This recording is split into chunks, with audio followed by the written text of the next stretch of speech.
بسم اللہ الرحمن الرحیم۔ آداب زندگی کا یہ عنوان ہے آج کا، دوستی کے آداب۔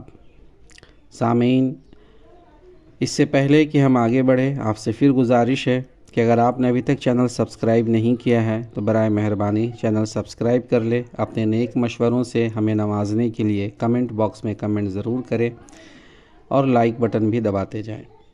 تو آئیے شروع کرتے ہیں دوستی کے آداب۔ نمبر 1، دوستوں سے محبت کیجیے اور دوستوں کے لیے مرکز محبت بنیے۔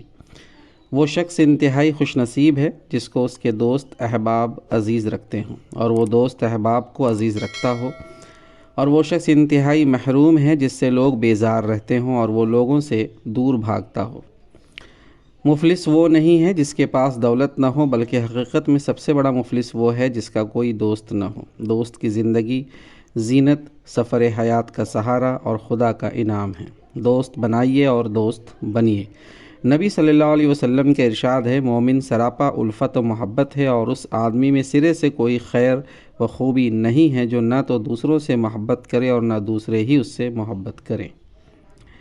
قرآن پاک میں ہے، مومن مرد اور مومن عورتیں آپس میں ایک دوسرے کے دوست اور معاون ہیں۔ نبی صلی اللہ علیہ وسلم اپنے ساتھیوں سے انتہائی محبت فرماتے تھے اور ہر ایک یہ محسوس کرتا کہ نبی صلی اللہ علیہ وسلم سب سے زیادہ اسی کو چاہتے ہیں۔ حضرت عمرو بن العاص رضی اللہ عنہ کہتے ہیں کہ نبی صلی اللہ علیہ وسلم اس توجہ اور خلوص کے ساتھ مجھ سے گفتگو فرماتے اور اتنا خیال رکھتے کہ مجھے یہ خیال ہونے لگا کہ شاید میں اپنی قوم کا سب سے بہتر آدمی ہوں۔ اور ایک دن میں نبی صلی اللہ علیہ وسلم سے پوچھ بیٹھا کہ یا رسول اللہ، میں افضل ہوں یا ابو بکر؟ نبی صلی اللہ علیہ وسلم نے ارشاد فرمایا، ابو بکر افضل ہے۔ پھر میں نے پوچھا، میں افضل ہوں یا عمر؟ فرمایا عمر۔ میں نے پھر پوچھا، یا رسول اللہ، میں افضل ہوں یا عثمان؟ ارشاد فرمایا عثمان۔ پھر میں نے نبی صلی اللہ علیہ وسلم سے بڑی وضاحت کے ساتھ حقیقت معلوم کی اور آپ نے بلا رو رعایت صاف صاف بات کہہ دی۔ تب تو مجھے اپنی اس حرکت پر بڑی ہی شرم آئی اور میں دل میں خیال کرنے لگا کہ بھلا ایسی بات پوچھنے کی مجھے کیا ضرورت تھی۔ نمبر 2، دوستوں کے ساتھ مل جل کر میل محبت کی زندگی گزاریے اور مخلصانہ تعلقات قائم کرنے اور قائم رکھنے کی کوشش کیجیے۔ دوستوں سے نفرت، بیزاری اور لیے دیے رہنے کی روش چھوڑیے۔ جب آدمی دوستوں میں مل جل کر رہتا ہے اور ہر معاملے میں ان کا شریک رہتا ہے تو اس کے نتیجے میں اس کو طرح طرح کی تکلیفیں پہنچتی ہیں۔ کبھی اس کے جذبات کو ٹھیس لگتی ہے، کبھی اس کے وقار کو صدمہ پہنچتا ہے، کبھی اس کے آرام میں خلل پڑتا ہے، کبھی اس کے معمولات متاثر ہوتے ہیں، کبھی اس کی خواہش اور رجحان کے خلاف کچھ باتیں سامنے آتی ہے، کبھی اس کے صبر و برداشت کی آزمائش ہوتی ہے، کبھی اس کو مالی نقصان پہنچتا ہے، غرض مختلف قسم کی اذیتیں اور تکلیفیں اس کو پہنچتی ہیں۔ لیکن جب یہ شخص ان اذیتوں کو برداشت کرتا ہے تو اس کے قلب میں اس سے جلا پیدا ہوتی ہے، اچھے اخلاق نشوونما پاتے ہیں اور وہ تربیت و تزکیے کے فطری منازل سے گزرتا ہوا روحانی اور اخلاقی ترقی کرتا ہے۔ اس میں تحمل و بردباری، ایثار و شفقت، ہمدردی و غمگساری، مروت و وفاداری، خیر خواہی اور تعاون، خلوص و محبت، سخاوت و شجاعت اور مرحمت و مواسات کے اعلیٰ ترین جذبات پیدا ہوتے ہیں اور وہ انسانی معاشرے کے لیے سراپا خیر و برکت بن جاتا ہے۔ ہر دل میں اس کے لیے قدر و عظمت کے جذبات ہوتے ہیں اور ہر انسان اس کے وجود کو اپنے حق میں رحمت کا سایہ سمجھتا ہے۔ نبی صلی اللہ علیہ وسلم کے ارشاد ہے، جو مسلمان لوگوں کے ساتھ مل جل کر رہتا ہے اور ان کی طرف سے پہنچنے والی تکلیفوں کو برداشت کرتا ہے، وہ کہیں بہتر ہے اس شخص سے جو لوگوں سے الگ تھلگ رہتا ہے اور ان کی طرف سے پہنچنے والی تکلیفوں پر برداشتہ خاطر ہوتا ہے۔ نمبر 3، ہمیشہ نیک اور صالح لوگوں سے دوستی کیجیے۔ دوستی کے انتخاب میں اس بات کا ضرور لحاظ رکھیے کہ جن لوگوں سے آپ قلبی تعلق بڑھا رہے ہوں وہ دین و اخلاق کے پہلو سے آپ کے لیے کس حد تک مفید ہو سکتے ہیں۔ ایک مشہور مثل ہے کہ اگر کسی کی اخلاقی حالت معلوم کرنا ہو تو اس کے دوستوں کی اخلاقی حالت معلوم کرو۔ اور نبی صلی اللہ علیہ وسلم کے ارشاد ہے، آدمی اپنے دوست کے دین پر ہوتا ہے، اس لیے ہر آدمی کو غور کر لینا چاہیے کہ وہ کس سے دوستی کر رہا ہے۔ دوست کے دین پر ہونے کے معنی یہ ہیں کہ جب وہ دوست کی صحبت میں بیٹھے گا تو وہی جذبات و خیالات اور وہی ذوق و رجحان اس میں بھی پیدا ہوگا جو دوست میں ہے، اور پسند و ناپسند کا وہی معیار اس کا بھی بنے گا جو اس کے دوست کا ہے۔ اس لیے آدمی کو دوست کے انتخاب میں انتہائی غور و فکر سے کام لینا چاہیے اور قلبی لگاؤ اسی سے بڑھانا چاہیے جس کا ذوق و رجحان، افکار و خیالات اور دوڑ دھوپ دین و ایمان کے تقاضوں کے مطابق ہو۔ نبی صلی اللہ علیہ وسلم نے تاکید فرمائی کہ مومن ہی سے رشتہ محبت استوار کرو اور اسی کے ساتھ اپنا کھانا پینا رکھو۔ آپ کا ارشاد ہے، مومن ہی کی صحبت میں رہو اور تمہارے دسترخوان پر پرہیزگار ہی کھانا کھائے۔ ایک دسترخوان پر بیٹھ کر کھانا پینا قلبی تعلق اور محبت کا فطری محرک ہے، اور یہ تعلق و محبت اسی مومن سے ہونا چاہیے جو متقی اور پرہیزگار ہو۔ خدا سے غافل، غیر ذمہ دار، بے عمل اور بد اخلاق لوگوں سے ہمیشہ دور رہیے۔ نبی صلی اللہ علیہ وسلم نے اچھے اور برے دوست سے تعلق کی کیفیت کو ایک بلیغ تمثیل میں یوں بیان فرمایا، اچھے اور برے دوست کی مثال مشک بیچنے والے اور بھٹی دھونکنے والے لوہار کی طرح ہے۔ مشک بیچنے والے کی صحبت سے تم کو کچھ فائدہ ضرور پہنچے گا، یا مشک خریدو گے یا مشک کی خوشبو پاؤ گے، لیکن لوہار کی بھٹی تمہارا گھر یا کپڑے جلائے گی یا تمہارے دماغ میں اس کی بدبو پہنچے گی۔ اور ابو داؤد میں حدیث کے الفاظ اس طرح ہے کہ نیک دوست کی مثال ایسی ہے جیسے مشک بیچنے والے کی دکان کہ اور جو کچھ فائدہ نہ ہوا تو بھی خوشبو تو ضرور آئے گی، اور برا دوست ایسا ہے جیسے بھٹی سے آگ نہ لگے تب بھی دھوئیں سے کپڑے تو ضرور کالے ہو جائیں گے۔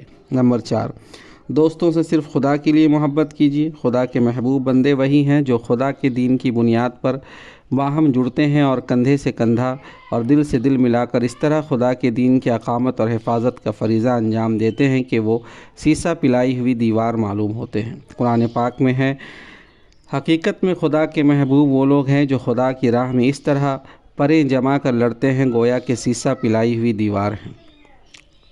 سورہ الصف آیت نمبر 4۔ نبی صلی اللہ علیہ وسلم کے ارشاد قیامت میں خدا فرمائے گا، وہ لوگ کہاں ہیں جو صرف میرے لیے لوگوں سے محبت کیا کرتے تھے، آج میں ان کو اپنے سائے میں جگہ دوں گا۔ اور قیامت کے دن ایسے لوگوں کو جو قابل رشک شان و شوکت حاصل ہوگی اس کا ذکر کرتے ہوئے نبی صلی اللہ علیہ وسلم نے فرمایا، خدا کے بندوں میں کچھ ایسے سعادت مند ہیں جو نبی اور شہید تو نہیں ہیں، لیکن قیامت کے روز خدا ان کو ایسے مرتبوں پر سرفراز فرمائے گا کہ انبیاء اور شہداء بھی ان کے مرتبوں پر رشک کریں گے۔ صحابہ نے پوچھا، یہ کون خوش نصیب ہوں گے یا رسول اللہ؟ ارشاد فرمایا، یہ وہ لوگ ہیں جو آپس میں ایک دوسرے سے محض خدا کے دین کی بنیاد پر محبت کرتے تھے، نہ یہ آپس میں رشتہ دار تھے اور نہ ان کے درمیان کوئی مالی لین دین کا تعلق تھا۔ خدا کی قسم، قیامت کے روز ان کے چہرے نور سے جگمگا رہے ہوں گے، بلکہ یہ سراپا نور ہوں گے، اور جب سارے لوگ خوف سے کانپ رہے ہوں گے تو انہیں کوئی خوف نہ ہوگا، اور جب سارے لوگ غم میں مبتلا ہوں گے اس وقت انہیں قطعاً کوئی غم نہ ہوگا۔ اور آپ نے قرآن مجید کی یہ آیت تلاوت فرمائی، سنو، اللہ کے چاہنے والوں کے لیے نہ کسی بات کا کوئی خوف ہوگا اور نہ گزری ہوئی زندگی کے بارے میں کسی قسم کا غم۔ سورہ یونس آیت نمبر 62۔ حضرت ابو درداء رضی اللہ عنہ کا بیان ہے کہ نبی صلی اللہ علیہ وسلم نے ارشاد فرمایا، قیامت کے روز کچھ لوگ اپنی قبروں سے آئیں گے اور ان کے چہرے نور سے جگمگا رہے ہوں گے، وہ موتیوں کے ممبروں پر بٹھائے جائیں گے، لوگ ان کی شان پر رشک کریں گے۔ یہ لوگ نہ نبی ہوں گے نہ شہید۔ ایک بدو نے سوال کیا، یا رسول اللہ، یہ کون لوگ ہیں؟ ہمیں ان کی پہچان بتا دیجیے۔ فرمایا، یہ وہ لوگ ہیں جو آپس میں خدا کی خاطر محبت کرتے ہیں۔ نمبر 5، نیک لوگوں سے محبت کو آخرت کی نجات اور خدا کی خوشنودی کا ذریعہ سمجھیے، اور خدا سے دعا کیجیے کہ خدایا نیک لوگوں کی محبت عطا کر اور نیک لوگوں میں شامل فرما۔ حضرت عبداللہ بن مسعود رضی اللہ عنہ بیان کرتے ہیں کہ ایک شخص نبی صلی اللہ علیہ وسلم کی خدمت میں حاضر ہوا اور کہنے لگا، یا رسول اللہ، ایک شخص کسی نیک آدمی سے اس کی نیکی کی بنا پر محبت کرتا ہے مگر خود اس شخص جیسے اچھے اعمال نہیں کرتا۔ ارشاد فرمایا، کوئی مذائقہ نہیں، آدمی قیامت کے روز اسی کی معیت میں ہوگا جس سے وہ محبت کرے گا۔ ایک شب نبی صلی اللہ علیہ وسلم کو خدا کا دیدار ہوا۔ خدا نے نبی صلی اللہ علیہ وسلم سے کہا، مانگیے، تو نبی صلی اللہ علیہ وسلم نے یہ دعا مانگی، خدایا میں تجھ سے نیک کاموں کی توفیق چاہتا ہوں اور برے کاموں سے بچنے کی قوت چاہتا ہوں اور مسکینوں کی محبت چاہتا ہوں، اور یہ کہ تو میری مغفرت فرما دے اور مجھ پر رحم فرمائے، اور جب تو کسی قوم کو عذاب میں مبتلا کرنا چاہے تو مجھے اس حال میں اٹھا لے کہ میں اس سے محفوظ رہوں، اور میں تجھ سے تیری محبت کا سوال کرتا ہوں اور اس شخص کی محبت کا سوال کرتا ہوں جو تجھ سے محبت کرتا ہے، اور اس عمل کی توفیق چاہتا ہوں جو تیرے قرب کا ذریعہ ہو۔ یہ دعا عربی میں مسند احمد میں ہے۔ اور حضرت معاذ بن جبل رضی اللہ عنہ بیان کرتے ہیں کہ نبی صلی اللہ علیہ وسلم نے فرمایا، خدا تعالیٰ کا ارشاد ہے، مجھ پر واجب ہے کہ میں ان لوگوں سے محبت کروں جو جو لوگ میری خاطر آپس میں محبت اور دوستی کرتے ہیں اور میرا ذکر کرنے کے لیے ایک جگہ جمع ہو کر بیٹھتے ہیں اور میری محبت کے سبب ایک دوسرے سے ملاقات کرتے ہیں اور میری خوشنودی چاہنے کے لیے ایک دوسرے کے ساتھ نیک سلوک کرتے ہیں۔ نبی صلی اللہ علیہ وسلم دو دوستوں کی ملاقات کا ایمان افروز نقشہ کھینچتے ہوئے فرماتے ہیں، ایک شخص اپنے دوست سے جو کسی دوسری بستی میں تھا ملاقات کے لیے چلا۔ خدا نے اس کے راستہ پر ایک فرشتے کو بٹھا دیا۔ فرشتے نے اس سے پوچھا کہاں کا ارادہ ہے؟ اس نے جواب دیا، اس گاؤں میں اپنے بھائی سے ملاقات کے لیے جا رہا ہوں۔ فرشتے نے کہا، کیا تمہارا اس پر کوئی حق نعمت ہے جو وصول کرنے جا رہے؟ اس نے کہا، نہیں، بس اس غرض سے اس کے پاس جا رہا ہوں کہ میں اس سے خدا کی خاطر محبت کرتا ہوں۔ فرشتہ بولا، تو سنو، مجھے خدا نے تمہارے پاس بھیجا ہے اور یہ بشارت دی ہے کہ وہ بھی تجھ سے ایسی ہی محبت رکھتا ہے جیسی تو اس کی خاطر اپنے دوست سے رکھتا ہے۔ نمبر 6، دوستی ایسے لوگوں سے کیجیے جو اسلامی نقطۂ نظر سے دوستی کے لائق ہو، اور پھر زندگی بھر اس دوستی کو نبھانے کی کوشش بھی کیجیے۔ جس طرح یہ ضروری ہے کہ دوستی کے لیے اچھے لوگوں کا انتخاب کیا جائے، اسی طرح یہ بھی ضروری ہے کہ دوستی کو ہمیشہ نبھانے اور قائم رکھنے کی بھی کوشش کی جائے۔ نبی صلی اللہ علیہ وسلم کے ارشاد ہے کہ قیامت کے روز جب عرش الہی کے سوا کہیں کوئی سایہ نہ ہوگا، اس روز 7 قسم کے افراد عرش الہی کے سائے میں ہوں گے۔ ان میں ایک قسم کے افراد وہ 2 آدمی ہوں گے جو شخص خدا کے لیے، جو محض خدا کے لیے ایک دوسرے کے دوست ہوں گے۔ خدا کی محبت ہی نے ان کو باہم جوڑا ہوگا اور اسی بنیاد پر وہ ایک دوسرے سے جدا ہوں گے، یعنی ان کی دوستی خدا کی خاطر ہوگی اور زندگی بھر وہ اس دوستی کو قائم رکھنے اور نبھانے کی کوشش کریں گے۔ اور جب ان میں سے کوئی ایک دوسرے سے جدا ہو کر دنیا سے رخصت ہو رہا ہوگا تو اسی حال میں کہ ان کی یہ دوستی قائم ہوگی اور اسی دوستی کی حالت میں وہ ایک دوسرے سے علیحدہ ہوں گے۔ نمبر 7، دوستوں پر اعتماد کیجیے، ان کے درمیان حشاش بشاش رہیے، افسردہ رہنے اور دوستوں کو افسردہ کرنے سے پرہیز کیجیے۔ دوستوں کی صحبت میں بے تکلف اور خوش مزاج رہیے، تیوری چڑھانے اور لیے دیے رہنے سے پرہیز کیجیے۔ دوستوں کے ساتھ ایک بے تکلف ساتھی، خوش مزاج ہمنشین اور خوش طبع رفیق بننے کی کوشش کیجیے۔ آپ کی صحبت سے احباب اکتائیں نہیں بلکہ مسرت زندگی اور کشش محسوس کرے۔ حضرت عبداللہ بن حارث رضی اللہ عنہ فرماتے ہیں، میں نے نبی صلی اللہ علیہ وسلم سے زیادہ کسی کو مسکراتے ہوئے نہیں دیکھا۔ حضرت جابر بن سمرہ رضی اللہ عنہ فرماتے ہیں کہ نبی صلی اللہ علیہ وسلم کی صحبت میں 100 مجلسوں سے بھی زیادہ میں بیٹھا ہوں۔ ان مجلسوں میں صحابہ اکرام اشعار بھی پڑھتے تھے اور زمانہ جاہلیت کے قصے کہانیاں بھی سناتے تھے۔ نبی صلی اللہ علیہ وسلم خاموشی سے یہ سب سنتے رہتے تھے، بلکہ کبھی کبھی خود بھی ان کے ساتھ ہنسنے میں شریک ہو جایا کرتے تھے۔ حضرت شرید رضی اللہ عنہ کہتے ہیں کہ میں ایک بار نبی صلی اللہ علیہ وسلم کے ساتھ سواری پر آپ کے پیچھے بیٹھا تھا۔ سواری پر بیٹھے بیٹھے میں نے نبی صلی اللہ علیہ وسلم کو امیہ بن السلط کی 100 شعر سنائے۔ ہر شعر پر آپ فرماتے کچھ اور سناؤ اور میں سناتا۔ اسی طرح نبی صلی اللہ علیہ وسلم اپنی مجلس میں خود بھی کبھی کبھی قصے سناتے۔ حضرت عائشہ رضی اللہ عنہ فرماتی ہیں کہ ایک بار آپ نے گھر والوں کو ایک قصہ سنایا۔ ایک عورت نے کہا، یہ عجیب و غریب قصہ تو بالکل خرافہ کے قصوں کی طرح ہے۔ نبی صلی اللہ علیہ وسلم نے فرمایا، تمہیں خرافہ کا قصہ صحیح قصہ بھی معلوم ہے؟ اور پھر خود ہی آپ نے خرافہ کا اصل قصہ تفصیل سے سنایا۔ اسی طرح ایک بار حضرت عائشہ رضی اللہ عنہ کو 11 عورتوں کی ایک بہت ہی دلچسپ کہانی سنائی۔ حضرت بکر بن عبداللہ صحابہ اکرام کی بے تکلفی اور خوش طبعی کا حال بیان کرتے ہوئے فرماتے، صحابہ اکرام ہنسی اور تفریح کے طور پر ایک دوسرے کی طرف تربوز کے چھلکے پھینکا کرتے تھے، لیکن جب لڑنے اور مدافعت کرنے کا وقت آتا تھا تو اس میدان کے شہسوار بھی صحابہ ہی ہوتے تھے۔ حضرت محمد بن زیاد رحمۃ اللہ علیہ فرماتے ہیں، میں نے سلف صالحین کو دیکھا ہے کہ ان کے کئی کنبے ایک ہی حویلی میں رہتے بستے تھے۔ بارہا ایسا ہوتا کہ ان میں سے کسی ایک کے یہاں مہمان آتا اور کسی دوسرے کے یہاں چولہے پر ہانڈی چڑھی ہوتی تو مہمان والا دوست اپنے مہمان کے لیے اپنے دوست کی ہانڈی اتار لے جاتا۔ بعد میں ہانڈی والا اپنی ہانڈی کو ڈھونڈتا پھرتا اور لوگوں سے پوچھتا پھرتا، میری ہانڈی کون لے گیا؟ وہ میزبان دوست بتاتا کہ بھائی اپنے مہمان کے لیے ہم لے گئے تھے۔ اس وقت ہانڈی والا کہتا، خدا تمہارے لیے اس میں برکت دے۔ اور محمد بن زیاد فرماتے ہیں کہ یہ لوگ جب روٹی پکاتے تب بھی یہی صورت پیش آتی۔ حضرت علی رضی اللہ عنہ کا قول ہے، دل کو آزاد بھی چھوڑ دیا کرو، خوش کن نکتے بھی سوچا کرو، کیونکہ جسم کی طرح دل بھی تھک جاتا ہے۔ نمبر 8، خشک مزاج اور مردہ دل نہ بنیے، خوش طبع اور حشاش بشاش رہیے، لیکن اس بات کی احتیاط ضرور کیجیے کہ آپ کی خوش طبعی اور ظرافت حد سے بڑھ نہ پائے۔ خوش مزاجی اور تفریح کے ساتھ ساتھ دینی وقار، حمیت و غیرت اور توازن و اعتدال کا بھی لحاظ رکھیے۔ نبی صلی اللہ علیہ وسلم کے صحابی حضرت عبد الرحمن فرماتے ہیں کہ نبی صلی اللہ علیہ وسلم کے صحابی نہ خشک مزاج تھے اور نہ مردوں کی سی چال چلتے تھے۔ وہ اپنی مجلسوں میں شعر و شاعری بھی کرتے تھے اور دور جاہلیت کے قصے کہانیاں بھی بیان کرتے تھے، لیکن جب ان سے کسی معاملے میں حق کے خلاف کسی بات کا مطالبہ ہوتا تو ان کی آنکھوں کی پتلیاں غصے میں اس طرح بھر جاتیں کہ جیسے ان پر جنون کی کیفیت طاری ہے۔ مشہور محدث حضرت سفیان بن عینیہ رحمۃ اللہ علیہ سے کسی نے کہا کہ مذاق بھی ایک آفت ہے۔ انہوں نے جواب دیا، نہیں بلکہ سنت ہے، مگر اس شخص کے لیے جو اس کے مواقع جانتا ہو اور اچھا مذاق کر سکتا ہو۔ نمبر 9، آپ جس شخص سے محبت رکھتے ہوں اس سے اپنی محبت کا اظہار ضرور کیجیے۔ اس کا نفسیاتی اثر یہ ہوگا کہ اس کو بھی قرب کا احساس ہوگا اور دونوں طرف کے جذبات و احساسات کے تبادلے سے محبت و خلوص میں غیر معمولی اضافہ ہوگا، اور پھر محبت محض ایک قلبی کیفیت نہیں رہے گی بلکہ اس کے تقاضے عملی زندگی پر اثر انداز ہوں گے، اور اس طرح شخصی معاملات میں دلچسپی لینے اور زیادہ سے زیادہ ایک دوسرے سے قریب ہونے کا موقع ملے گا۔ نبی صلی اللہ علیہ وسلم کے ارشاد ہے، جب کسی شخص کے دل میں اپنے بھائی کے لیے خلوص و محبت کے جذبات ہوں تو اسے چاہیے کہ وہ اپنے دوست کو بھی ان جذبات سے آگاہ کر دے اور اسے بتا دے کہ وہ اس سے محبت رکھتا ہے۔ ایک بار آپ صلی اللہ علیہ وسلم کے سامنے سے ایک شخص گزرا، کچھ لوگ آپ کے پاس بیٹھے ہوئے تھے۔ ان میں سے ایک نے کہا، یا رسول اللہ، مجھے اس شخص سے محض خدا کی خاطر محبت ہے۔ یہ سن کر نبی صلی اللہ علیہ وسلم نے پوچھا، تو کیا تم نے اس شخص کو یہ بات بتا دی؟ وہ شخص بولا، نہیں۔ تو نبی صلی اللہ علیہ وسلم نے فرمایا، جاؤ اور اس پر ظاہر کرو کہ تم خدا کے لیے اس سے محبت کرتے ہو۔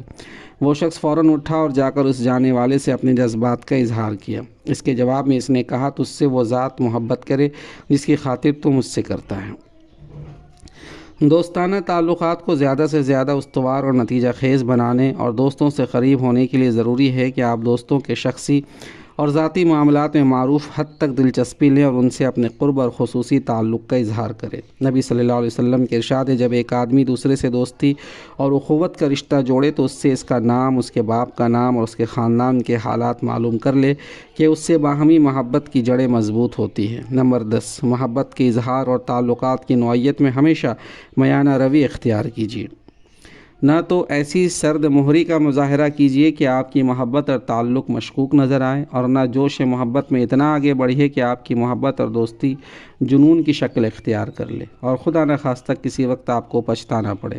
توازن اور اعتدال کا ہمیشہ لحاظ رکھیے اور مستقل مزاجی کے ساتھ ایسی متوازن روش اختیار کیجیے جس کو آپ برابر نبھا سکیں۔ حضرت اسلم رضی اللہ عنہ کا بیان ہے کہ حضرت عمر نے فرمایا، تمہاری محبت جنون کی شکل نہ اختیار کرنے پائے اور تمہاری دشمنی ایذا رسانی کا باعث نہ بننے پائے۔ میں نے کہا، حضرت وہ کیسے؟ آپ نے فرمایا، وہ ایسے کہ جب محبت کرنے لگو تو بچوں کی طرح چمٹنے اور طفلانہ حرکتیں کرنے لگو، اور جب کسی سے ناراض ہو تو اس کے جان و مال تک کی تباہی اور بربادی کے در پہ ہو جاؤ۔ حضرت عبید کندی رحمۃ اللہ علیہ فرماتے ہیں، میں نے حضرت علی رضی اللہ عنہ سے سنا، فرما رہے تھے، اپنے دوست سے دوستی میں نرمی اور میانہ روی اختیار کرو، ہو سکتا ہے کہ وہ کسی وقت تمہارا دشمن ہو جائے۔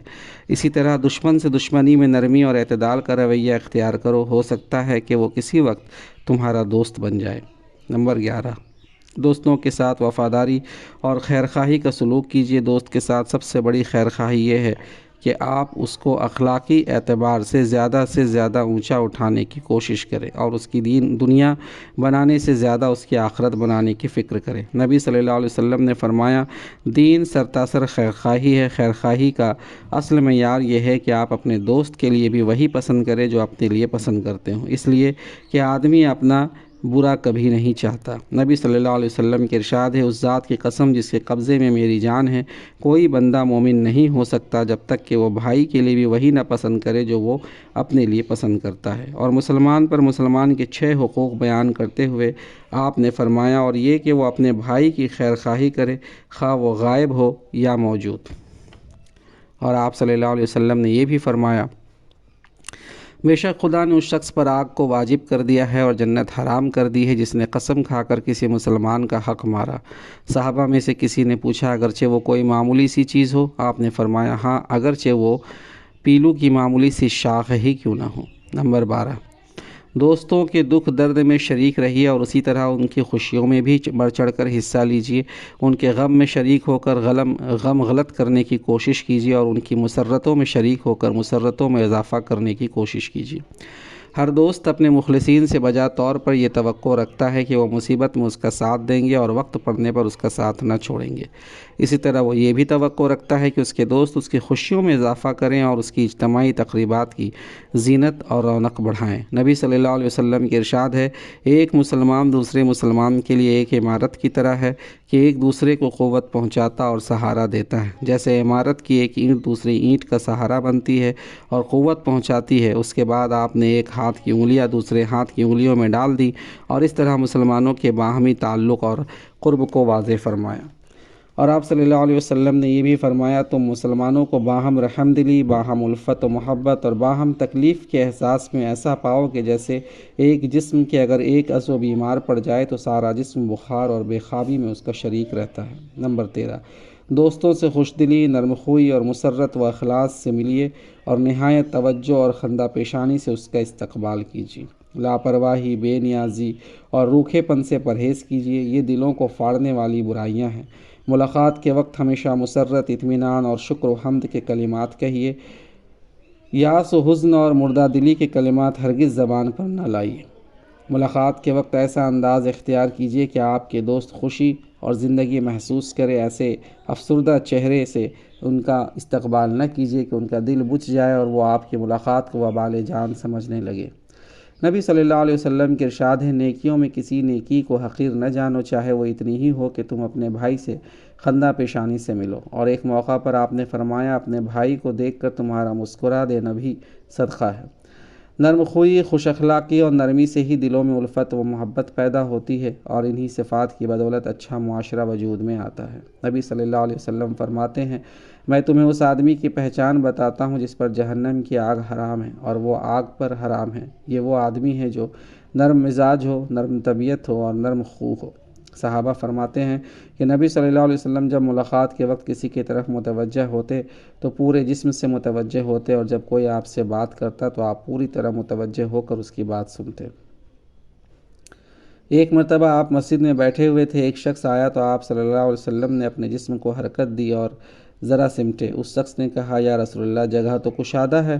نبی صلی اللہ علیہ وسلم نے فرمایا، مسلمان کا یہ حق ہے کہ جب اس کا بھائی اسے دیکھے تو وہ اس کے لیے ذرا اپنے جسم کو حرکت دے۔ مومنین کی تعریف میں قرآن کے ارشاد ہے، اذلۃ علی المؤمنین، وہ مومنوں کے لیے بڑے نرم خو ہوتے ہیں۔ اور نبی صلی اللہ علیہ وسلم نے اس حقیقت کو یوں واضح فرمایا، مومن بردبار اور نرم دل ہوتے ہیں، اس اونٹ کی طرح جس کی ناک میں نکیل پڑی ہوئی ہو، اس کو کھینچا جائے تو وہ کھینچتا چلا آئے اور پتھر پر بٹھایا جائے تو پتھر پر بیٹھ جائے۔ نمبر 14، اگر کبھی کسی بات پر اختلاف ہو جائے تو فوراً صلح صفائی کر لیجیے اور ہمیشہ معافی طلب کرنے اور اپنے قصور کا اعتراف کرنے میں پیش قدمی کیجیے۔ حضرت ابو درداء رضی اللہ عنہ بیان کرتے ہیں کہ ایک بار حضرت ابوبکر رضی اللہ عنہ اور حضرت عمر میں کسی معاملے پر سخت کلامی ہو گئی۔ بعد میں حضرت ابوبکر کو بڑا احساس ہوا اور وہ انتہائی مغموم نبی صلی اللہ علیہ وسلم کی خدمت میں پہنچے اور فرمایا، یا رسول اللہ، میرے اور عمر کے درمیان کچھ اختلاف ہو گیا، مجھے غصہ آ گیا اور کچھ سخت باتیں ہو گئی، مجھے بعد میں بڑی شرمندگی ہوئی اور میں نے عمر سے معافی چاہی، لیکن یا رسول اللہ وہ معاف کرنے کو تیار نہ ہوئے۔ میں پریشان ہو کر آپ کی خدمت میں آیا۔ نبی صلی اللہ علیہ وسلم نے فرمایا، خدا تمہیں معاف فرمائے گا اور تمہیں بخش دے گا۔ اسی دوران حضرت عمر کو بھی اپنی غلطی کا احساس ہوا اور وہ دوڑے دوڑے حضرت ابوبکر رضی اللہ عنہ کے گھر پہنچے۔ وہاں معلوم ہوا کہ ابوبکر نبی صلی اللہ علیہ وسلم کی خدمت میں گئے ہیں تو وہ بھی اسی وقت حضور کی خدمت میں حاضر ہوئے۔ حضرت عمر کو دیکھ کر نبی صلی اللہ علیہ وسلم کے چہرے پر غصے کے آثار نمودار ہوئے۔ یہ دیکھ کر حضرت ابوبکر رضی اللہ عنہ بہت ڈرے اور نہایت عاجزی اور انکساری کے ساتھ گھٹنوں کے بل ہو کر نبی صلی اللہ علیہ وسلم سے عرض کیا، یا رسول اللہ، عمر کا کوئی قصور نہیں، قصور سارا میرا ہی ہے، میں نے ہی زیادتی کی ہے، میں نے ہی انہیں سخت سست کہا ہے۔ یہ دیکھ کر نبی صلی اللہ علیہ وسلم نے فرمایا، خدا نے مجھے تمہارے پاس پیغمبر بنا کر بھیجا اور جب ابتدا میں تم لوگ مجھے جھٹلا رہے تھے اس وقت ابوبکر نے میری تصدیق کی اور جان و مال سے ہر طرح میرا ساتھ دیا، تو کیا اب تم میرے ساتھی کو رنجیدہ کر کے چھوڑو گے؟ صلح صفائی کی کوشش میں کبھی تاخیر نہ کیجیے، جتنی تاخیر ہوتی جاتی ہے اتنی ہی خرابی جڑ پکڑتی جاتی ہے اور دلوں میں دوری پیدا ہوتی جاتی ہے۔ انجیل میں حضرت عیسیٰ علیہ السلام کی یہ نصیحت بڑی ہی ایمان افروز ہے۔ بس اگر تو قربان گاہ پر اپنی نظر گزارتا ہو اور وہاں تجھے یاد آئے کہ بھائی کو مجھ سے شکایت ہے تو وہیں قربان گاہ کے آگے ہی اپنی نظر چھوڑ دے اور جا کر اپنے بھائی سے ملاپ کر، تب اپنی نظر گزار۔ نبی صلی اللہ علیہ وسلم کا ارشاد ہے، لوگوں کے اعمال ہر پیر اور جمعرات کو ہفتہ میں 2 روز پیش ہوتے ہیں اور ہر مومن کو بخش دیا جاتا ہے سوائے اس کے جس کے دل میں اپنے مومن بھائی سے کوئی عداوت ہو۔ کہا جاتا ہے کہ ان کو چھوڑ دو تاکہ یہ آپس میں صلح کر لیں۔ کسے معلوم کہ آئندہ لمحہ زندگی کا یا موت کا ہے، اور کون جانتا ہے کہ اسے پیر یا جمعرات کا دن زندگی میں دیکھنا نصیب ہوگا یا نہیں، تو پھر قلب کی صفائی اور دوستوں کی شکایت دور کرنے میں تاخیر کیوں اور کس امید پر؟ کیا یوم آخر پر یقین رکھنے والا ہوش مند اس کے لیے تیار ہے کہ وہ کھوٹ کپٹ سے بھرا ہوا تاریک اور گھناؤنا دل لے کر خدا کے حضور پہنچے؟ اسی کے ساتھ ساتھ اس کا بھی خیال رکھیے کہ جب آپ کا دوست اپنی غلطی کا اعتراف کرے اور معافی چاہے تو اس کا عذر قبول کیجیے اور اس کو معاف کر دیجیے۔ نبی صلی اللہ علیہ وسلم کے ارشاد ہے، جس نے کسی مسلمان بھائی سے اپنی غلطی پر عذر کیا اور اس نے اس کو معذور نہ سمجھایا، اس کے عذر کو قبول نہ کیا، اس پر اتنا گناہ ہوگا جتنا ایک ناجائز محصول وصول کرنے والے پر اس کی ظلم و زیادتی کا گناہ ہوتا ہے۔ نمبر 15، دوستوں کی جانب سے اگر کوئی بات طبیعت اور ذوق کے خلاف بھی ہو جائے تو آپ اپنی زبان پر قابو رکھیے اور جواب میں کبھی سخت کلامی یا بد زبانی نہ کیجیے، بلکہ حکمت اور نرمی کے ساتھ بات کو ٹال جائیے۔ نبی صلی اللہ علیہ وسلم کے ارشاد ہے، حضرت موسیٰ علیہ السلام نے خدا سے پوچھا، اے میرے رب، آپ کے نزدیک آپ کے بندوں میں کون سب سے پیارا ہے؟ خدا نے جواب دیا، وہ جو انتقام کی قدرت رکھنے کے باوجود معاف کر دے گا۔ اور نبی صلی اللہ علیہ وسلم نے یہ بھی فرمایا ہے کہ مومن کی میزان میں قیامت کے روز جو سب سے زیادہ وزنی چیز رکھی جائے گی وہ اس کا حسن اخلاق ہوگا، اور خدا کو وہ شخص بڑا ہی مبغوض ہے جو زبان سے بے حیائی کی بات نکالتا اور بد زبانی کرتا ہے۔ حضرت عبداللہ بن مبارک رحمۃ اللہ علیہ نے حسن اخلاق کی تعریف 3 باتوں سے فرمائی۔ نمبر 1، جب آدمی کسی سے ملے تو ہنستے مسکراتے چہرے سے ملے۔ نمبر 2، خدا کے محتاج اور ضرورت مند بندوں پر خرچ کرے۔ نمبر 3، اور کسی کو تکلیف نہ پہنچائے۔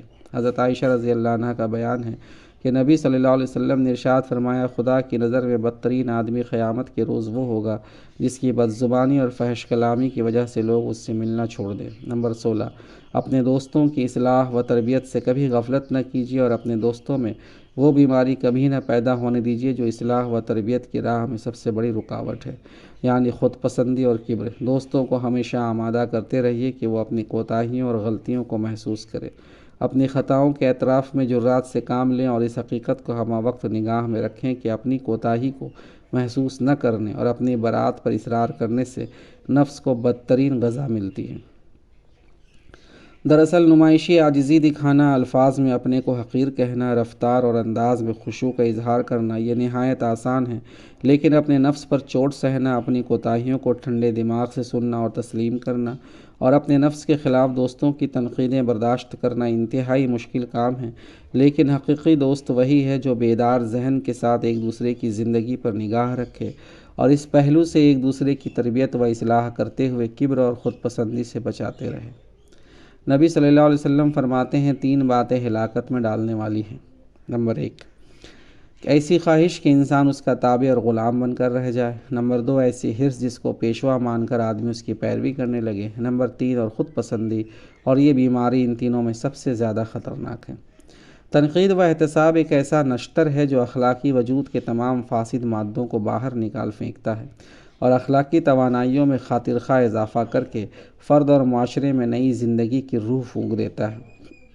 دوستوں کے احتساب اور تنقید پر بفرنا، ناک بھوں چڑھانا اور خود کو اس سے بے نیاز سمجھنا بھی ہلاکت ہے، اور اس خوشگوار فریضے کو ادا کرنے میں کوتاہی برتنا بھی ہلاکت ہے۔ دوستوں کے دامن پر گھناؤنے دھبے نظر آئیں تو بے چینی محسوس کیجیے اور انہیں صاف کرنے کی حکیمانہ تدبیریں کیجیے، اور اسی طرح خود بھی فراخ دلی اور عاجزی کے ساتھ دوستوں کو ہر وقت یہ موقع دیجیے کہ وہ آپ کے داغ دھبوں کو آپ پر نمایاں کرے، اور جب وہ یہ تلخ فریضہ انجام دے تو اپنے نفس کو پھلانے کے بجائے انتہائی عالی ظرفی، خوش دلی اور احسان مندی کے جذبات سے ان کی تنقید کا استقبال کیجیے اور ان کے اخلاص و کرم کا شکریہ ادا کیجیے۔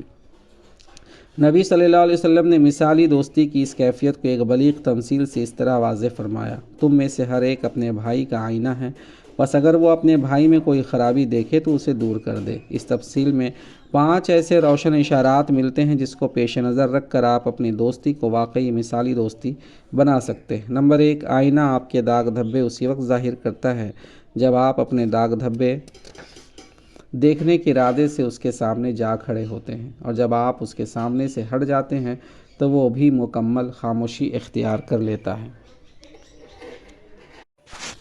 اسی طرح آپ بھی اپنے دوست کے عیوب اسی وقت واضح کریں جب وہ خود کو تنقید کے لیے آپ کے سامنے پیش کرے اور فراخ دلی سے تنقید و احتساب کا موقع دے، اور آپ بھی محسوس کریں کہ اس وقت اس کا ذہن تنقید سننے کے لیے تیار ہے اور دل میں اصلاح قبول کرنے کے لیے جذبات موجزن ہیں۔ اور اگر آپ یہ کیفیت نہ پائیں تو حکمت کے ساتھ اپنی بات کو کسی اور موقع کے لیے اٹھا رکھیں اور خاموشی اختیار کریں، اور اس کی غیر موجودگی میں تو اس قدر احتیاط کریں کہ آپ کی زبان پر کوئی ایسا لفظ بھی نہ آئے جس سے اس کے کسی عیب کی طرف اشارہ ہوتا ہو، اس لیے کہ یہ غیبت ہے اور غیبت سے دل جڑتے نہیں بلکہ پھٹتے ہیں۔ نمبر 2، آئینہ چہرے کے انہی داغ دھبوں کی صحیح تصویر پیش کرتا ہے جو فی الواقع چہرے پر موجود ہوتے ہیں، نہ وہ کم بتاتا ہے اور نہ وہ ان کی تعداد بڑھا کر پیش کرتا ہے۔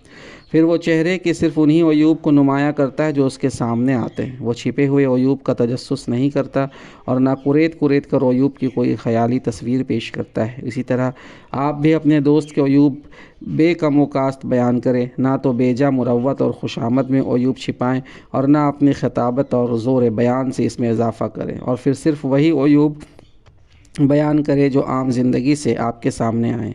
تجسس اور ٹوہ میں نہ لگے۔ پوشیدہ عیبوں کو کریدنا کوئی اخلاقی خدمت نہیں بلکہ ایک تباہ کن اور اخلاق سوز عیب ہے۔ نبی صلی اللہ علیہ وسلم ایک بار ممبر پر چڑھے اور نہایت اونچی آواز میں آپ نے حاضرین کو تنبیہ فرمائی: مسلمان کے عیوب کے پیچھے نہ پڑو۔ جو شخص اپنے مسلمان بھائیوں کے پوشیدہ عیوب کے در پہ ہوتا ہے تو پھر خدا اس کے پوشیدہ عیوب کو تشت اذبام کرنے پر تل جاتا ہے، اور جس کے عیب افشا کرنے پر خدا تل جائے تو وہ اس کو رسوا کر کے ہی چھوڑتا ہے، اگرچہ وہ اپنے گھر کے اندر گھس کر ہی کیوں نہ بیٹھ جائے۔ نمبر 3، آئینہ ہر غرض سے پاک ہو کر بے لاگ انداز میں اپنا فرض ادا کرتا ہے، اور جو شخص بھی اس کے سامنے اپنا چہرہ پیش کرتا ہے وہ بغیر کسی غرض کے اس کا صحیح نقشہ اس کے سامنے رکھ دیتا ہے، نہ وہ کسی سے بغض اور کینہ رکھتا ہے اور نہ کسی سے انتقام لیتا ہے۔ آپ بھی ذاتی اغراض، جذبہ انتقام، بغض و کینہ اور ہر طرح کی بدنیتی سے پاک ہو کر بے لاگ احتساب کیجیے، اور اس لیے کیجیے کہ آپ کا دوست اپنے کو سنوار لے جس طرح آئینہ کو دیکھ کر آدمی اپنے کو بنا سنوار لیتا ہے۔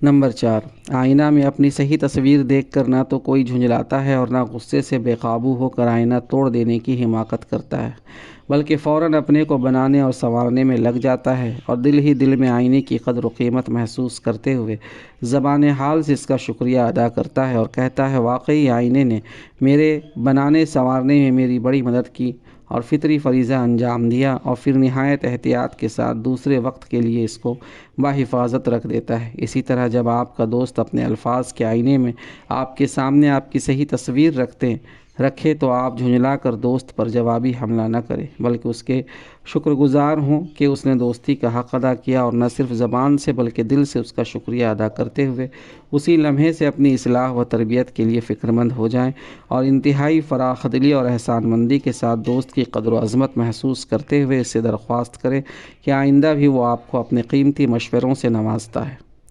نمبر 5 اور آخری اشارہ یہ ہے کہ مسلمان میں سے ہر ایک اپنے بھائی کا آئینہ ہے، اور بھائی کے لیے اخلاص و محبت کا پیکر ہوتا ہے، وفادار اور خیرخواہ ہوتا ہے، ہمدرد اور غمگسار ہوتا ہے، بھائی کو مصیبت میں دیکھ کر تڑپ اٹھتا ہے اور خوش دیکھ کر باغ ہو جاتا ہے۔ اس لیے بھائی اور دوست جو تنقید کرے گا اس میں انتہائی دلسوزی اور غمخواری ہوگی، محبت اور خلوص ہوگا، بے پایاں دردمندی اور خیرخواہی ہوگی، اور لفظ جذبہ اصلاح کا آئینہ دار ہوگا، اور ایسی ہی تنقید سے دلوں کو جوڑنے اور زندگیوں کو بنانے کی توقع کی جا سکتی ہے۔ نمبر 17، دوستوں سے خلوص و محبت کا اظہار کرنے اور محبت کو اور زیادہ بڑھانے کے لیے ہدیوں اور تحفوں کا تبادلہ بھی کیجیے۔ ہدیوں کے لینے دینے سے دل جڑتے ہیں اور محبتوں میں اضافہ ہوتا ہے۔ نبی صلی اللہ علیہ وسلم کا ارشاد ہے: ایک دوسرے کو ہدایہ بھیجا کرو تو آپس میں محبت پیدا ہوگی اور دلوں کی کدورت جاتی رہے گی۔ نبی کریم صلی اللہ علیہ وسلم خود اپنے اصحاب کو کثرت سے ہدیے دیتے تھے اور آپ کے صحابہ بھی آپس میں کثرت سے ایک دوسرے کو ہدیے اور تحفے دیتے رہتے تھے۔ ہدیہ دیتے وقت اپنی حیثیت کو سامنے رکھیے اور یہ نہ سوچئے کہ آپ جس کو ہدیہ دیں قیمتی ہدیہ دیں، جو کچھ بھی میسر ہو دیجیے۔ ہدیہ کے قیمتی ہونے نہ ہونے کا انحصار آپ کے اخلاص اور جذبات پر ہے، اور یہی خلوص و جذبات دلوں کو جوڑتے ہیں، ہدیے کی قیمت نہیں جوڑتی۔ اسی طرح دوست کے ہدیے کو بھی کبھی حقیر نہ سمجھیے، اس کے اخلاص و محبت پر نگاہ رکھیے۔ نبی صلی اللہ علیہ وسلم کے ارشاد ہے، اگر مجھے تحفے میں کوئی بکری کا ایک پایا بھی پیش کرے تو میں ضرور قبول کروں گا، اگر کوئی دعوت میں ایک پایا ہی کھلائے تو میں ضرور اس دعوت میں جاؤں گا۔ ہدیے کے بدلے میں ہدیہ ضرور دیجیے۔ نبی صلی اللہ علیہ وسلم اس کا اہتمام فرماتے تھے۔ آپ کے نزدیک پسندیدہ تحفہ خوشبو کا تحفہ تھا۔ آپ بھی اس تحفے کو پسندیدہ سمجھیے، اور آج کے حالات میں کتاب بھی بہترین تحفہ ہے۔ اسی سلسلے میں کبھی کبھی ساتھ مل کر کھانے پینے کا بھی اہتمام کیجیے۔ دوستوں کو اپنے یہاں کھانے پر بلائیے۔ دوست احباب دعوت کریں تو نہایت خوشی سے ان کے یہاں جائیے، اس سے بھی محبت و خلوص کے جذبات بڑھتے اور مستحکم ہوتے ہیں۔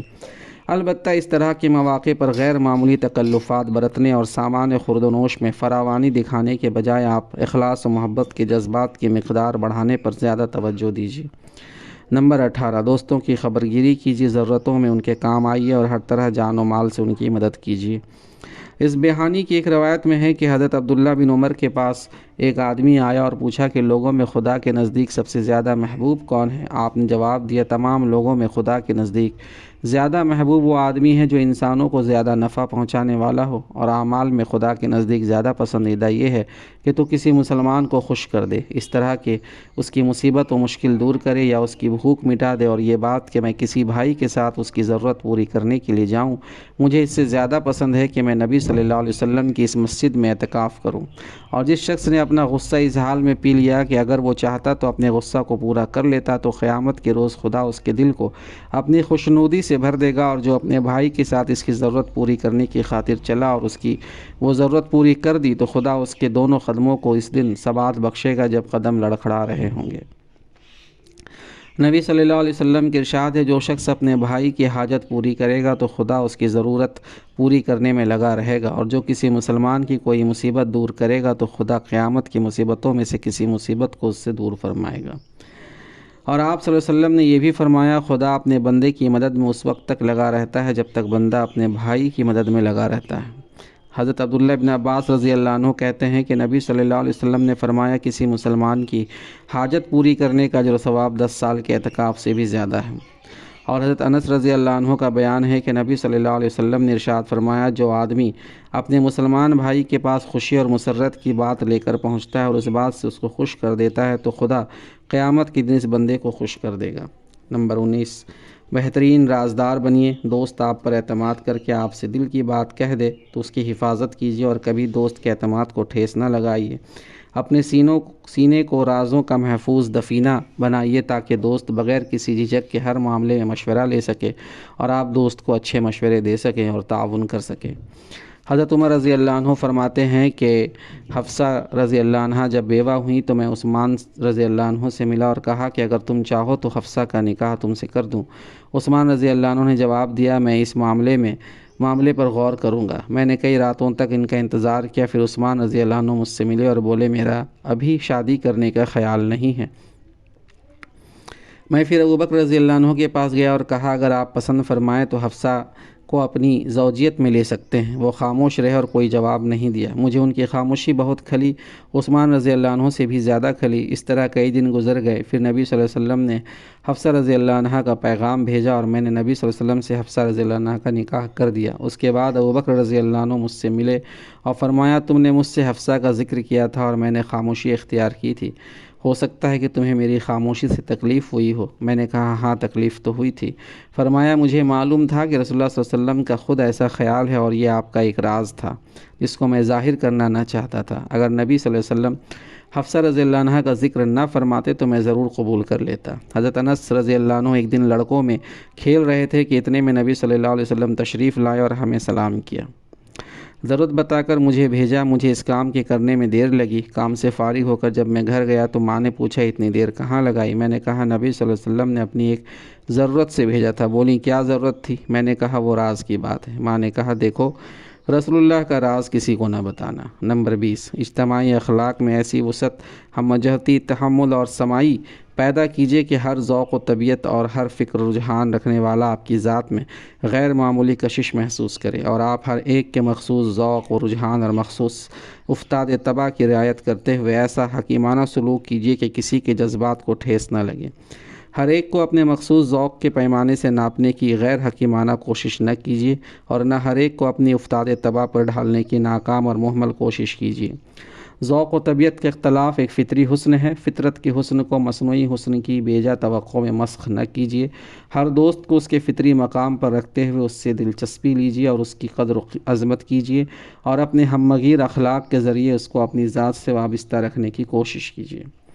نبی صلی اللہ علیہ وسلم کی ہمہ جہتی عبقریت ہی کا یہ کمال تھا کہ ہر ذوق اور ہر طبیعت کا انسان آپ کی مجلس میں سکون پاتا، اور اپنی افتاد طبع کی حکیمانہ رعایت پاتے ہوئے کوئی ادنا اجنبیت بھی محسوس نہ کرتا۔ آپ کی مجلس میں ابوبکر رضی اللہ عنہ جیسے سراپا حلم و شفقت بھی تھے، اور عمر فاروق جیسے برہنہ شمشیر بھی، حسان بن ثابت رضی اللہ عنہ جیسے جنگ سے لرزنے والے بھی، اور علی جیسے فاتح خیبر بھی، ابو ذر غفاری جیسے فقیر منش غم پسند بھی، اور عبد الرحمن بن عوف جیسے صاحب دولت و جمال بھی۔ لیکن نبی صلی اللہ علیہ وسلم کے وسعت اخلاق، اعلیٰ کردار اور حسن فکر و تدبیر کا کمال یہ تھا کہ یہ سب نبی صلی اللہ علیہ وسلم کی ذات سے بھی بے مثال والہانہ عشق رکھتے، اور نبی صلی اللہ علیہ وسلم بھی ان کا اس قدر لحاظ رکھتے کہ ہر ایک یہ سمجھتا کہ شاید نبی صلی اللہ علیہ وسلم سب سے زیادہ مجھ ہی کو چاہتے ہیں۔ اور اسی وسعت اخلاق، حسن فکر و تدبیر اور غیر معمولی ایثار کی بدولت آپ نے صحابہ اکرام کا وہ مثالی جتھا تیار کیا جن میں طبیعتوں کے باہمی اختلاف کے باوجود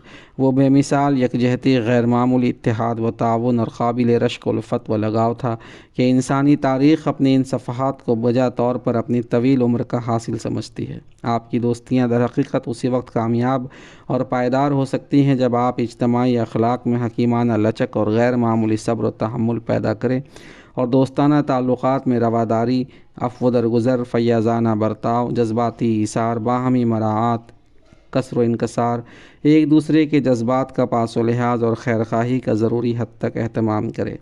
نبی صلی اللہ علیہ وسلم کے چند واقعات سے اندازہ کیجیے کہ آپ کس عالی ظرفی، فراخ دلی، تحمل و بردباری اور رواداری کے ساتھ لوگوں کی فطری ضروریات، جذبات اور کمزوریوں کا لحاظ فرماتے تھے۔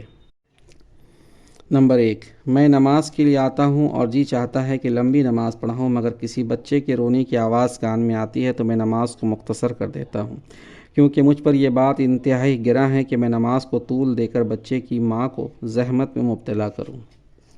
نمبر 2، حضرت مالک بن الحویرث فرماتے ہیں کہ ہم عمر نوجوان دین کا علم حاصل کرنے کے لیے نبی صلی اللہ علیہ وسلم کے یہاں پہنچے۔ ہم نے 20 دن آپ کے یہاں قیام کیا۔ نبی صلی اللہ علیہ وسلم انتہائی رحیم اور نرم معاملہ کرنے والے تھے۔ جب آپ کے یہاں رہتے ہوئے ہمیں 20 دن ہو گئے تو آپ نے محسوس کیا کہ ہم گھر جانے کے شوق میں ہیں، تو آپ نے ہم سے پوچھا، تم اپنے گھروں میں اپنے پیچھے کن کن لوگوں کو چھوڑ آئے ہو؟ ہم نے گھر کے حالات بتائے تو آپ نے فرمایا، جاؤ اپنے بیوی بچوں میں واپس جاؤ اور ان کے درمیان رہ کر انہیں بھی وہ سب سکھاؤ جو تم نے سیکھا ہے، اور انہیں بھلے کاموں کی تلقین کرو، اور فلاں نماز فلاں وقت پڑھو، اور جب نماز کا وقت آ جائے تو تم میں کا کوئی ایک اذان دے دے، اور جو تم لوگوں میں علم و اخلاق کے لحاظ سے بڑھا ہوا ہو وہ نماز پڑھائے۔ نمبر 3، حضرت معاویہ بن حکم سلمی رضی اللہ عنہ اپنا قصہ سناتے ہیں کہ میں نبی صلی اللہ علیہ وسلم کے ساتھ نماز پڑھ رہا تھا کہ اتنے میں ایک آدمی کو چھینک آئی۔ نماز پڑھتے ہی میں میری زبان سے یرحمک اللہ نکل گیا تو لوگ مجھے گھورنے لگے۔ میں نے کہا، خدا تمہیں سلامت رکھے، مجھے کیوں گھور رہے ہو؟ پھر جب میں نے دیکھا کہ وہ مجھ سے خاموش رہنے کے کہہ رہے ہیں تو میں خاموش ہو گیا۔ جب نبی صلی اللہ علیہ وسلم نماز سے فارغ ہو گئے، میرے ماں باپ آپ پر قربان، میں نے نبی صلی اللہ علیہ وسلم سے زیادہ بہتر تعلیم و تربیت کرنے والا نہ تو پہلے دیکھا نہ بعد میں۔ آپ نے نہ تو مجھے ڈانٹا، نہ مارا اور نہ برا بھلا کہا، صرف اتنا کہا، یہ نماز ہے۔ نماز میں بات چیت کرنا مناسب نہیں۔ نماز تو نام ہے خدا کی پاکی بیان کرنے کا، اس کی بڑائی بیان کرنے کا اور قرآن پڑھنے کا۔ نمبر 21، دعا کا خصوصی اہتمام کیجیے۔ خود بھی دوستوں کے لیے دعا کیجیے اور ان سے بھی دعا کی درخواست کیجیے۔ دعا دوستوں کے سامنے بھی کیجیے اور ان کی عدم موجودگی میں بھی۔ عدم موجودگی میں دوستوں کا خیال کر کے اور ان کا نام لے کر بھی دعا کیجیے۔ حضرت عمر رضی اللہ عنہ کہتے ہیں، میں نے نبی صلی اللہ علیہ وسلم سے عمرہ کی اجازت چاہی۔ آپ نے اجازت دیتے ہوئے فرمایا، اے میرے بھائی، اپنی دعاؤں میں ہمیں نہ بھولنا۔ حضرت عمر رضی اللہ عنہ کہتے ہیں مجھے اس بات سے اتنی خوشی ہوئی کہ اگر اس کے بدلے مجھے پوری دنیا بھی ملتی تو اتنی خوشی نہ ہوتی۔ نبی صلی اللہ علیہ وسلم کے ارشاد ہے کہ جب کوئی مسلمان اپنے مسلمان بھائی کے لیے غائبانہ دعا کرتا ہے تو خدا اس کو قبول فرماتا ہے، اور دعا کرنے والے کے سرہانے ایک فرشتہ مقرر رہتا ہے کہ جب وہ شخص اپنے بھائی کے لیے اچھی دعا کرتا ہے تو فرشتہ آمین کہتا ہے اور کہتا ہے تیرے لیے بھی وہی کچھ ہے جو تو اپنے بھائی کے لیے مانگ رہا ہے۔ اپنی مخلصانہ دعاؤں میں خدا سے یہ درخواست کرتے رہیے کہ خدایا ہمارے دلوں کو بغض، عناد اور کدورتوں کے غبار سے دھو دے، اور ہمارے سینوں کو خلوص و محبت سے جوڑ دے، اور ہمارے تعلقات کو باہمی اتحاد و الفت کے ذریعے خوشگوار بنائے۔ قرآن پاک کی اس دعا کا بھی اہتمام کیجیے۔ ربنا اغفر لنا ولاخواننا الذین سبقونا بالایمان ولا تجعل فی قلوبنا غلا للذین آمنوا ربنا انک رؤوف الرحیم، سورہ الحشر آیت نمبر 10۔ اے رب ہماری اور ہمارے ان بھائیوں کی مغفرت فرما جو ایمان میں ہم سے سبقت لے گئے، اور ہمارے دلوں میں ایک دوسرے کے خلاف کینہ اور قدورت نہ رہنے دے۔ اے ہمارے رب تو بڑا ہی مہربان اور بہت ہی رحم فرمانے والا ہے۔ آمین یا رب العالمین۔ وآخر دعوانا ان الحمد للہ رب العالمین۔